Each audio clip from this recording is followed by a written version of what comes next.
It's just somebody's fat boy swag. Swag.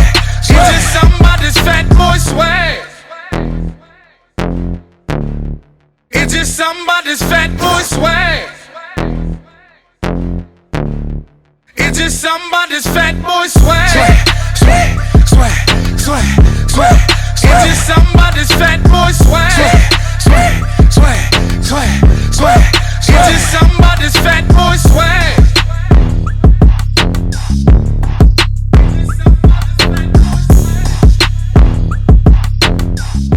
Hey, what's going on, social media fans? It's your boy Eugene B. Welcome back to our growing YouTube channel where we drop dope new content every single Thursday. So if you haven't done so already, I need you to go ahead and hit that subscribe button and make sure that you tap that bell so that you don't miss an episode. Alright, so today we have a very, very special guest with us today. We got Mr. Migo Heffner in the building.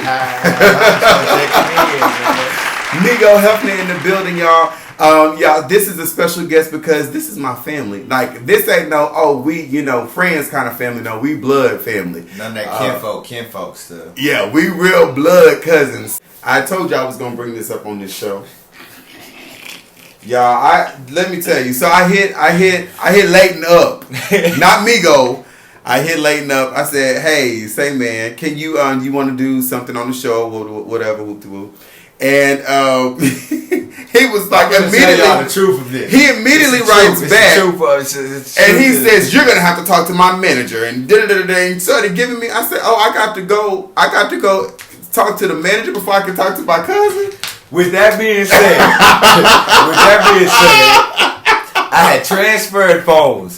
So when the number popped up asking about an interview, it didn't say Duke. See what I'm saying? Didn't say that. Which y'all might not know who Duke is. That's y'all's man. Yeah. My guy, my big bro, Eugene. That's Duke. Where I'm from, that's Duke. He didn't give me who this or nothing. He was straight about I didn't know who he was. You need to go and talk to my manager. Hit me up about an interview. I didn't know it was my cousin. So I'm looking at it like an opportunity for both of us. You need an interview, and I need whatever you got to offer me for my interview. So you need to hit my manager up. He like, what, man? This Duke, man. I had to tell you. Oh, my. Then it was like, my bad. When do you want to do this? We need to do this ASAP. I apologize.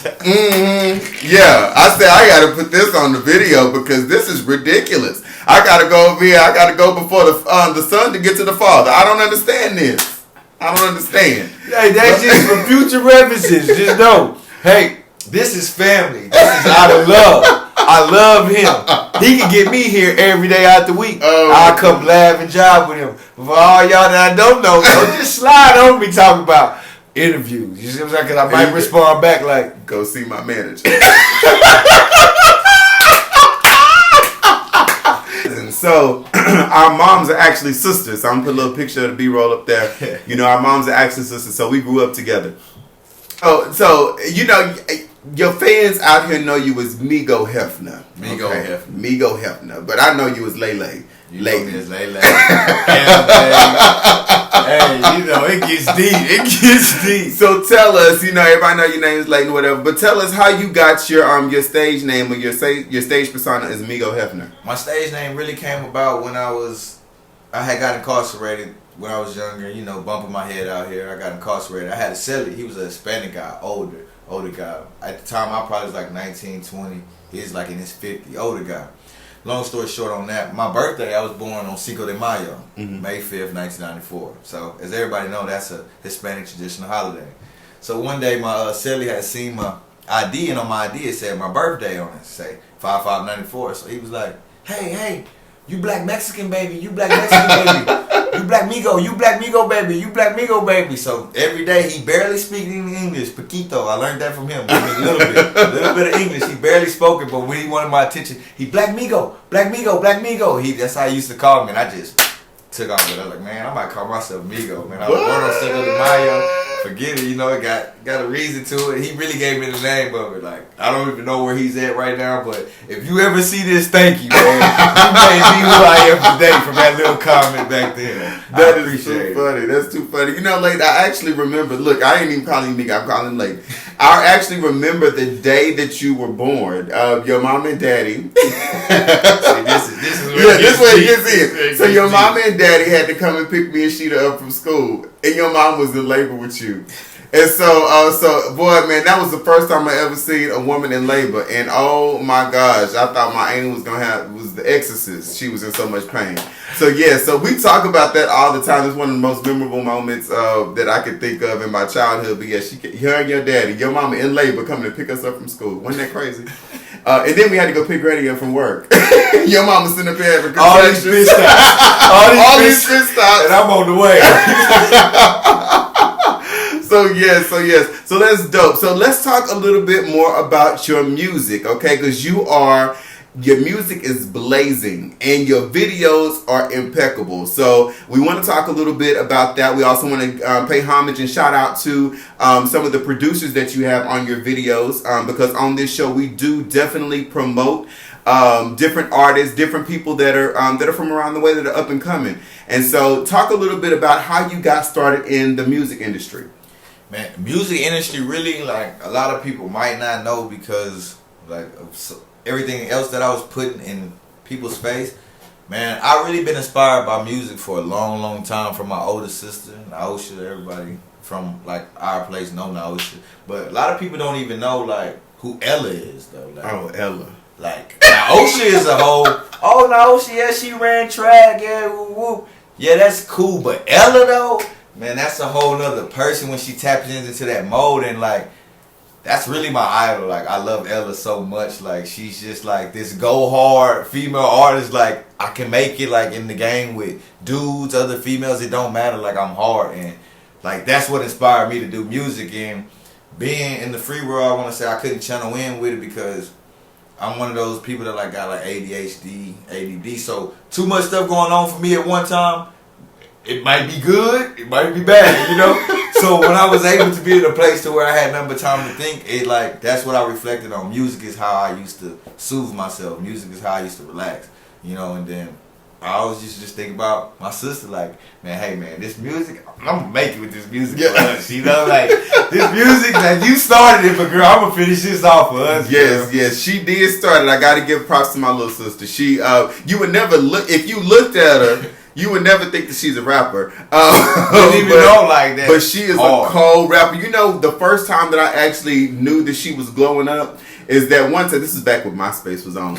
So we get on MySpace and you know they used to have the people's, you know, you could have music on the pages and all of that stuff. Mm-hmm. And so I clicked on somebody's page and I hear Candy Apple Red, I rock it, and then this third thing, I rock it. Yeah, remix that little whatever, yeah, for sure. And the rockin' new sneakers so dope step on my feet. Yeah, she was cold with it. She was cold, man. She was cold. And I said, man, Candy Apple Red on the MySpace, y'all. So yeah, so Ella, she is dope, and that's where you get your inspiration from. So I know that you talked about, you know, some troubles that you may have had, you know, as you were growing up and things like that. You know, it was so funny because I know you, and I think I posted on your page one time when I saw your first video come out. I was like, oh, so this is why you was going through all of that. You had to get some content under your belt. Yeah. Basically, something like that. I mean, really, like, kind of how I strayed away from the thing, like, a lot of people don't know, is like, with family, a lot of families love differently, you know? Like, some families love unconditionally, some families love from a distance. With my family, I had a dad that was a working man, you know? My dad worked. Still to the day, if I call my daddy right now, like, hey, what you doing? Oh, I just got out of work. Dad, 56. But now as a man, I understand, like, you had to be gone, graveyard shifts, 7 days a week, 12 to 15 hours out the day. You had to do that so you could better me for who I am today. And my two sisters that came before me, all his grandkids, my daddy's well off now. But as a minor, as a kid, you don't really understand why he don't have time.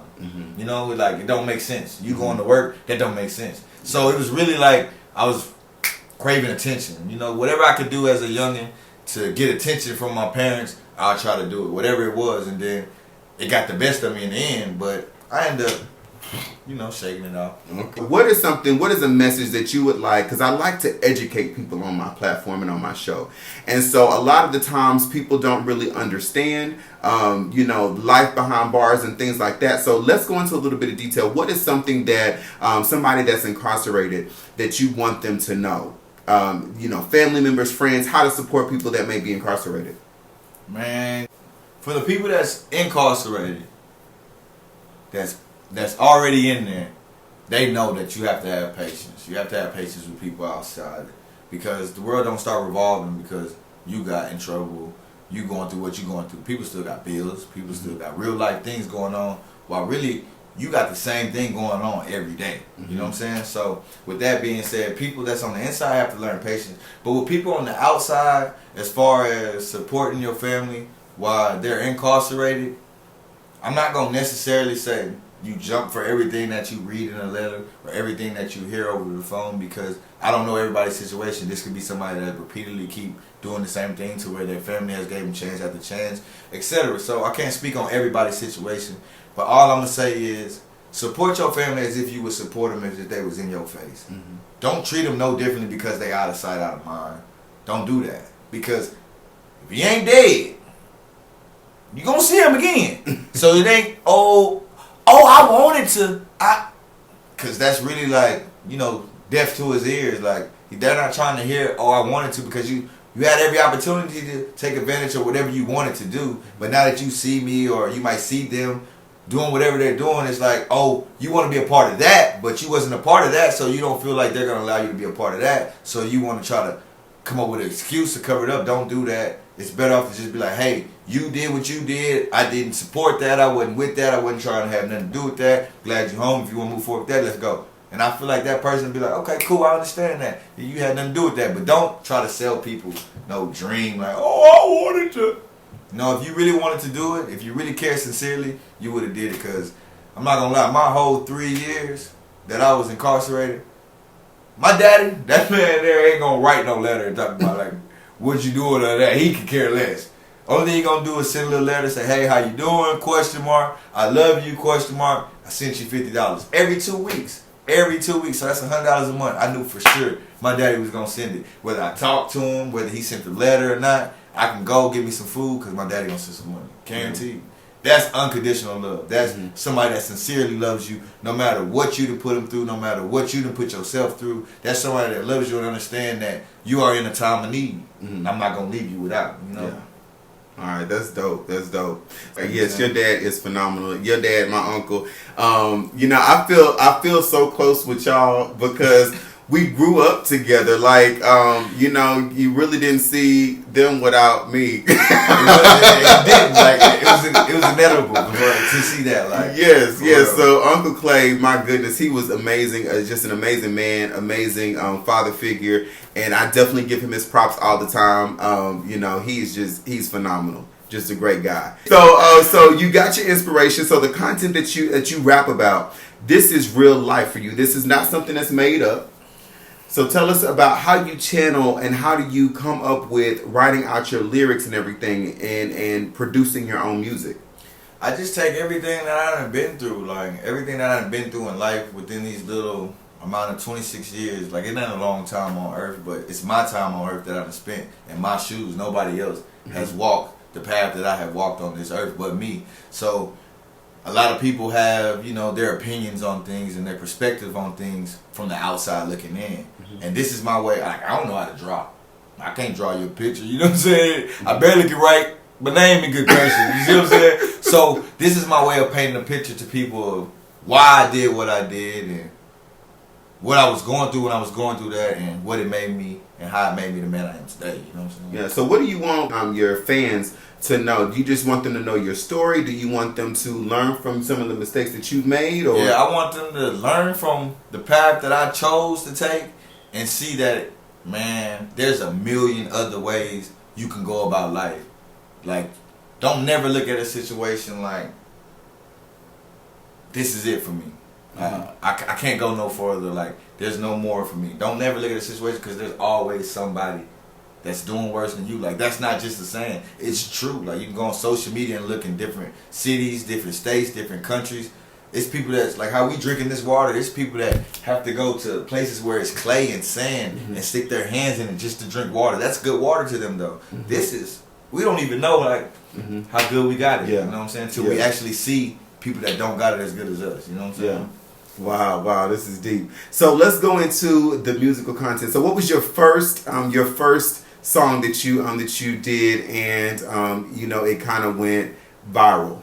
I came home and I really don't even remember it. That's how crazy it is. Like I don't even remember the name of the song. I can't find it. Oh my god. I don't remember nothing about it. I just know it was because it really wasn't all mine. It was a beat. It was a beat that at the time when I had got released from incarceration, everybody was freestyling over that beat, going over that beat. So I was like, man, I had recorded a little like 16 to the beat and I posted it.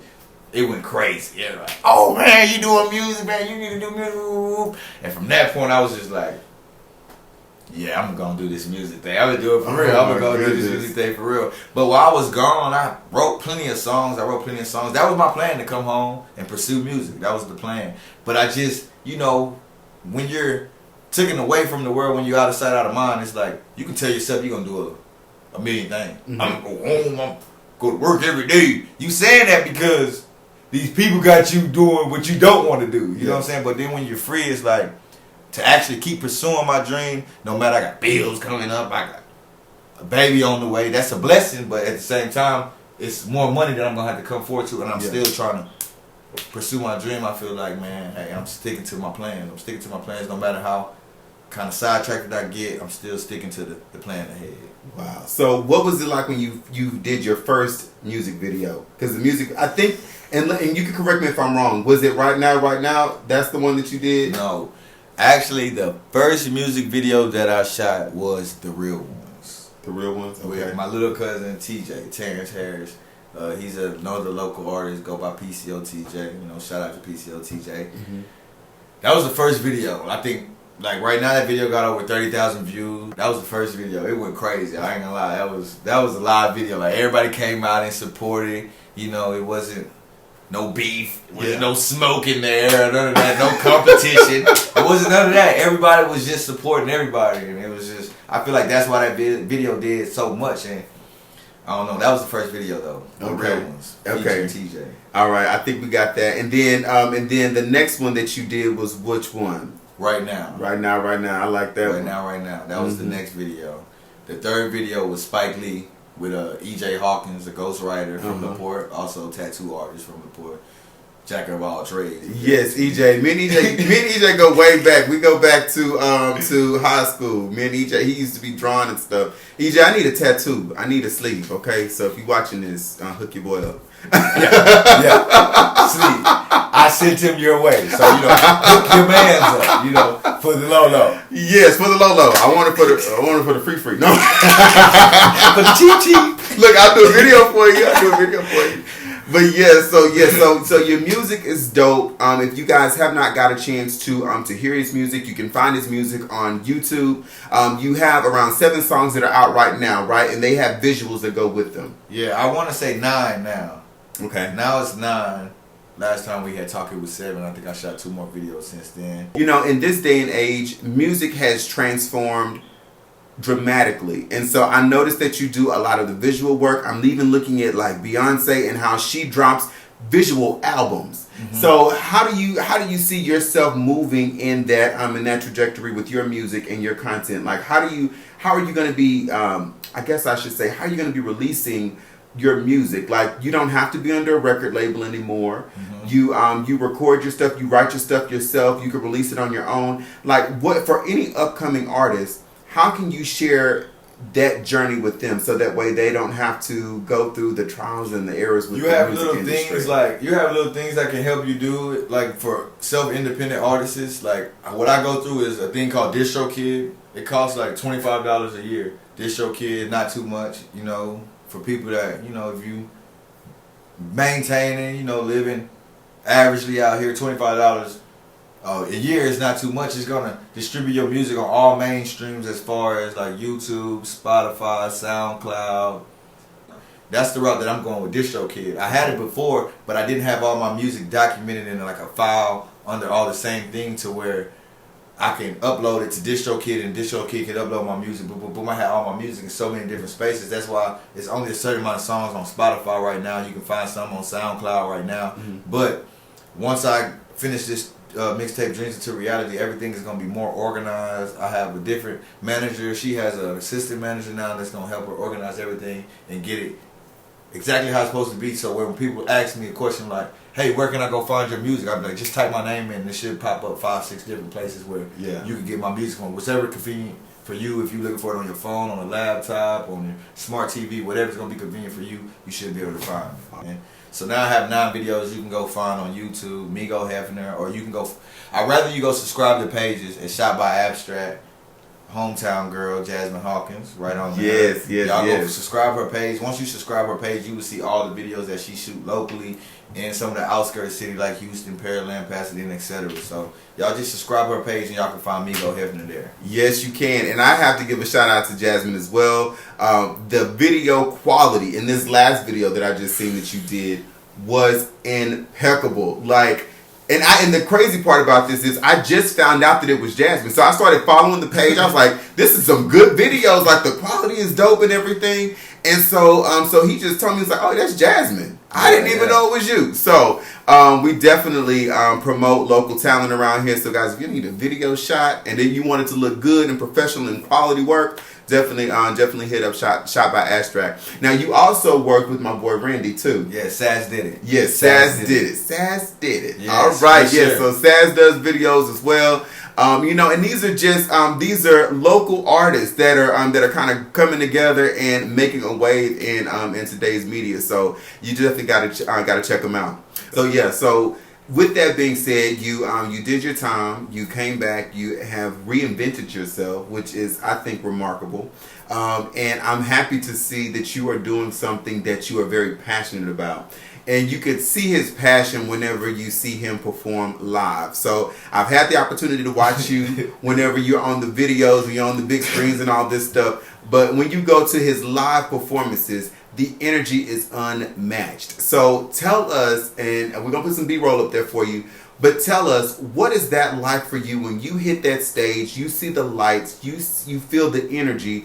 What is that like for you? I'm not going to lie, it's really crazy. Like, honestly, like, it's no offense to my fans at all, because I love all my supporters, but it's like I don't even see nobody. Like, I honestly don't. It's like, as soon as the music plays and I hear the music, I can feel the bass line, I zone out. I be the only person. It's like I'm rapping to myself. You know, and I'm just going over. It's like I'm basically going up, rehearsing. I'm rapping to myself, hearing the words, I'm feeling my own words.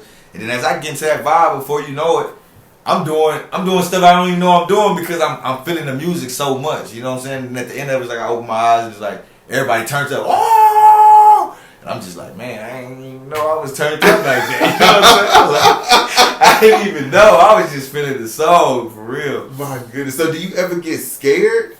Nah, I be ready. Like, let's do it. Like, it's something. You don't ever get nerves and anything like that? Nah, I'm nervous. Like if somebody get talking about heights. Like you won't get on a plane. I get nervous about talking about that. But you talking about performing, man. 50,000, 100,000. I don't care. Nobody want to perform. Give me the mic, man. Oh, I'm gonna say something. If people gonna hear me, I don't want them to hear me. I like that attention. I like that. I like. Oh my. Everybody's goodness. focused on me. Oh, I can live for it and die for it. Man, that's crazy. So yes, his performances are amazing, and I think that was when I first seen you perform. I just can't even explain it. Yeah, I can't explain it. You, BTS, all of the y'all are. When you sit there, you look at it. I was thinking in my head, this is going to be a moment in history.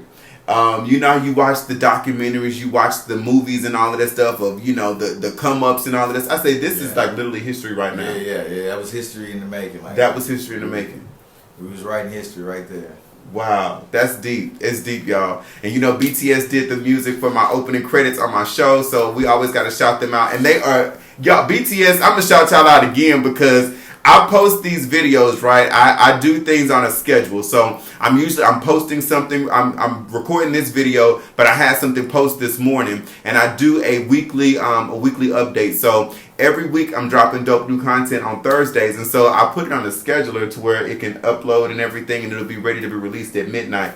Man, I was up at like 2 o'clock this morning, and BTS was already sharing the videos, man. So I really do appreciate that support. I appreciate the love, and it's just been amazing. I want to shout out BTS too, man, because we got a feature that we just did not over a month ago. New visuals shot by Frankenstein Productions, another local. Marcel Clark, man, shout out Marcel and his wife Jennifer, man. You know, BTS, man. Y'all go check out the YouTube video for Show Off feature between the big bros, man. Young Ghost, Houston George, BTS, Break the Scare, and OTL Migo, man. It's the jam. Y'all go check it out. Oh my goodness, man. Y'all are just blowing it up. Y'all doing it big, man. So is there anything else that you want to share with your fans, that you want to share on this platform? Because it's going to be seen by people all around the world. We even got people in Africa watching and subscribing to our show, y'all. My cousins in Africa. Don't get it twisted. This is my cousins. Go subscribe all the pages at Shot by Abstract. Go follow me on Instagram, Facebook, Snapchat, all social medias. Migo Heffner. I am Migo Heffner. Because sooner or later, it's no specific date, because I had a mixtape called They Didn't Believe that was supposed to be released a little bit over a year ago, that throughout the midst of somebody else's computer, MacBook trouble, whatever happened, I was unable to release that mixtape. So now I'm going to release a mixtape called Dreams Into Reality. But what's so kind of lit about this mixtape is there's no date. It's just me constantly working on it. 8 songs, 4 visuals, constantly working on it, getting my interviews out the way. And as soon as I'm done with it, I'm going to drop it. I'm not going to hold it to the next day. I'm going to drop it. As soon as I do song number 8, I'm going to drop the tape on all major distribution where you can go find on Spotify, Apple Music, YouTube, wherever you can find music at, you're going to see Migo Heffner. Okay. So thank you so much for coming on the show. We do appreciate you. I love you to life. I'm so proud of you. I just must tell you, thank you. You know I don't probably say it all the time, but I am so proud of you and what you are doing with your artistry, and I'm going to be there to support you. You see me in the audience there supporting you. All right. So we're proud of you. We happy for you, and we can't wait for this baby to come. Yeah, because we got a little boy that's supposed to be on the way. On the way. All right, so I'm trying to put the microphone in this on the ad-libs. You gonna be like, what's his name? Like the baby. Yeah. All right, man, we got to get up out of here, but we thank y'all so much. And if you have not had a chance to go ahead and subscribe to the show, make sure that you hit that subscribe button and make sure that you ring that bell so you don't miss any of my updates whenever I'm dropping this dope new content every Thursday, all right? So we love you for watching, and we'll see you later. Peace. It's just somebody's fat boy swag. All right, look, so this is them behind the scenes. You know, every time we have a show, we always have these dope conversations afterwards. And I have to vindicate myself, because Leighton used to, in our family, Leighton could do no wrong. Now, tell him what you just said, that I was your best cousin. My best cousin, he loved me so much. I do. I love it. Like, because even in his eyes, when he knew I was doing wrong, he wouldn't go back and tell on me. It wasn't that he wanted me to get in trouble. It was just that he wanted what was his, because I used to go over there to my big mama house, dude be back there, game set up, his little Gran Turismo, Stern and wheel, the pedal and all. Boy got Hot Wheels set up. Oh my goodness. And tell him what you did. Tell him what you did. Tell him how you stole from me. Slide them in my pocket. Hey, right after Aunt Jackie make that chicken and gravy, hey, I done put it in the car. They talking about, this man ain't Shell. Can you see if Leighton got my little red car? Mama ain't got that car. Dude is lying on me. See this. But I had the car. You see this. And then remember that time, I'm going to have to bring this one up. I have to bring it up because I caught the worst. When I say the worst whooping. Was it with the switch? Did they get the No, switch? my mama took a belt off and whooped me in the middle of the floor. Because Leighton, what you tell mama that I did? You was teaching me how to cuss. And was I? No. It was the go-to man. Duke was my go-to man. He was the cousin that if all fails, who would blame it on Duke? Because to the family, Duke was Duke. Duke was gonna go to school. He gonna get the grades right. Extracurriculum, he in it. He gonna do it to the fullest. So it was just like when I was doing all that crazy stuff, well, what's making you do this? Duke! Y'all don't know? And I don't even one. understand how they could even believe Wait, what about that time No, wait a minute. Hold when on. your Aunt Shell was on that Missy Elliott trip? Who's that chick? In your face. Oh my goodness, y'all. I had to come back and get this on camera. Y'all are all up in my tea, y'all. Because Leighton over here had to bring up the past. I had forgot about it, that horrible whooping that I got. So much stuff that happened on that little porch, man, over there right there on Thursday. Oh, I miss it so much. I miss it so much. We're going to drop a video of, you know, all of that. We're going to talk about all of that. Yeah. All right. But peace out, y'all. I just had to tell y'all, I had to get, you know, just a relief over here because Leighton used to do me bad. I did. But I apologize still now. loved him. I apologize now as a man for all the, you know, the wrongdoing I was doing. I didn't know back then, but I knew now. But look at them now, though. Doing this. I helped with that. Whatever. You You ain't ain't gonna let helping them. nobody else steal no I'm glad. phone. Look, I'm just glad you got eyebrows now.